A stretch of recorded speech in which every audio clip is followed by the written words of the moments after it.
نحمدہ ونصلی ونسلم علی رسولہ الکریم اما بعد۔ معزز ناظرین و حاضرین، ایک سوال ہمارے ساتھی اکثر پوچھتے ہیں کہ جب عورت ناپاکی کی حالت میں ہوتی ہے، MC کی حالت میں، تو اس کے لیے نماز روزوں کا اور دیگر جو اذکار ہوتے ہیں، تسبیحات، ان کا کیا حکم ہے؟ تو مناسب سمجھتے ہیں کہ آج آپ کے سامنے تھوڑی ان کی تفصیل بیان کر دیں۔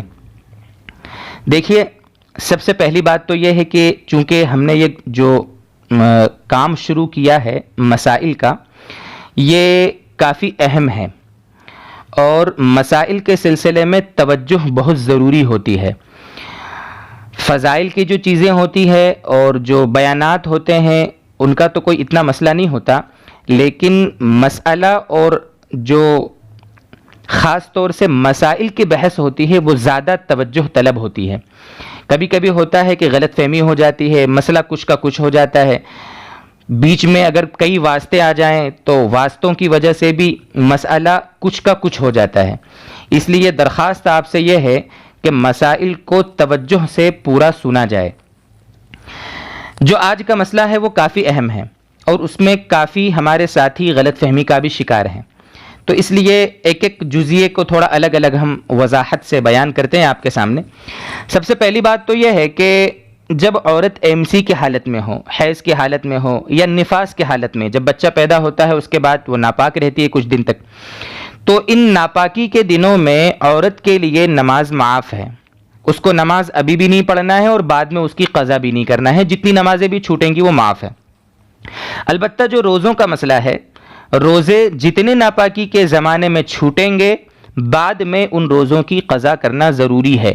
احادیث سے یہ بات ثابت ہے۔ کئی صحابہ رضی اللہ عنہم اجمعین نے نبی اکرم صلی اللہ علیہ وسلم سے یہ بات نقل کی ہے کہ روزے جو ناپاکی کی حالت میں ہوں ان کی بعد میں قضا ہے اور نمازیں معاف ہیں۔ پہلا مسئلہ تو یہ۔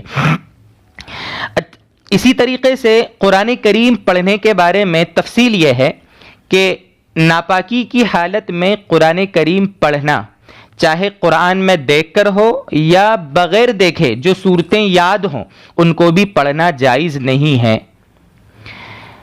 بہت سے بھائی ہمارے سمجھتے ہیں کہ اگر جو صورتیں ہمیں یاد ہیں ان کو بغیر قرآن کو چھوئے ہم پڑھیں تو چل جائے گا، ہرگز نہیں چلے گا۔ جس طرح قرآن کو چھونا جائز نہیں ہے، قرآن کریم دیکھ کر پڑھنا جائز نہیں ہے، اسی طریقے سے ناپاکی کی حالت میں قرآن کریم کی جو صورتیں ہمیں یاد ہیں ان کو پڑھنا بھی جائز نہیں ہے۔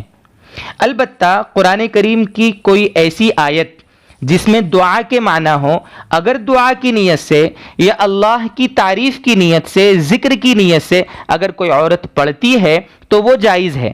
لیکن چونکہ عام عورتیں قرآن کریم کی آیتوں کے معنی نہیں جانتی، اس وجہ سے علماء یہ کہتے ہیں کہ قرآن کریم کی آیت کو نہیں پڑھا جائے تو اچھا ہے۔ تلاوت کی غرض سے تو پڑھنا جائز ہے ہی نہیں۔ البتہ قرآن کریم کی آیت اگر کوئی معلمہ ہو، اگر کوئی پڑھنے والی طالبہ ہو جو بالغ ہے اور ناپاکی کی حالت میں ہو، تو اس کے لیے قرآن کریم کی آیت کو حصے حصے کر کے، بانٹ بانٹ کر، ٹکڑے ٹکڑے کر کے پڑھنا اس کے لیے گنجائش ہے۔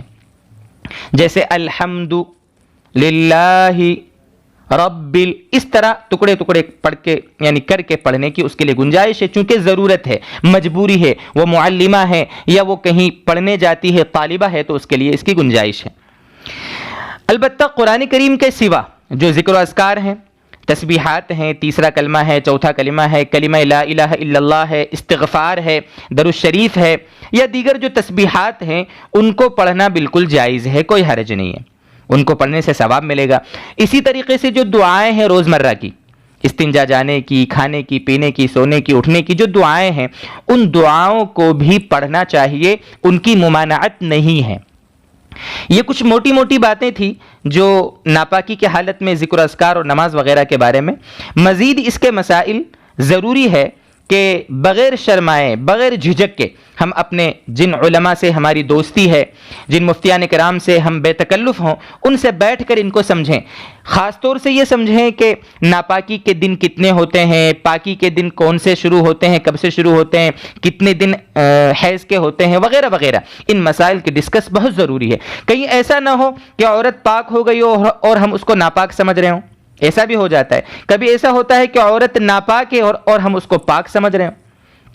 اس لیے ان مسائل کو مزید وضاحت کے ساتھ اپنے علماء کے پاس ہم بیٹھ کر سیکھیں. اللہ تبارک و تعالی ہمیں سمجھا دے اور عمل کی توفیق عطا فرما دے.